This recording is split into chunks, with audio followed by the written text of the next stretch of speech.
शिरोळ तालुक्याला पावसानं झोडपलं। दिवाळीच्या पार्श्वभूमीवर स्टॉलधारकांचं मोठं नुकसान।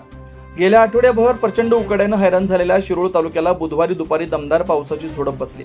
ऑक्टोबर महिन्यातील असह्य उष्णतेमुळे नागरिक त्रस्त झाले असताना या पावसामुळे जनतेला दिलासा मिळाला। मात्र दिवाळीच्या पार्श्वभूमीवर आकाश कंदील, रांगोळी साहित्य, फटाके आणि इतर सजावटीच्या वस्तूंचे स्टॉल लावलेल्या विक्रेत्यांचं मोठं नुकसान झालंय।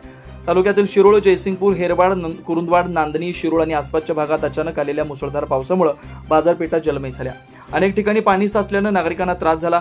दिवाळी सणानिमित्तानं फटाक्यांचे व सजावटीच्या वस्तूंचे स्टॉल उभारले होते। अचानक आलेल्या पावसामुळे या वस्तू ओल्या होऊन त्यांचं नुकसान झालं। स्थानिक स्टॉलधारकांनी सांगितलं की दिवाळीचा सीझन सुरू होताच आम्ही भरपूर स्टॉक आणला होता, परंतु आजच्या पावसामुळे संपूर्ण माल खराब झाला।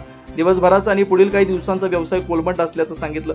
दरम्यान या पावसामुळे शेतकऱ्यांच्या चेहऱ्यावर मात्र आनंद फुलला आहे। गेल्या काही दिवसांपासून उकाडा निर्माण होत होता। या पावसामुळे गारवा निर्माण झाल्यानं ऊस, भाजीपाला पिकांना दिलासा मिळालाय।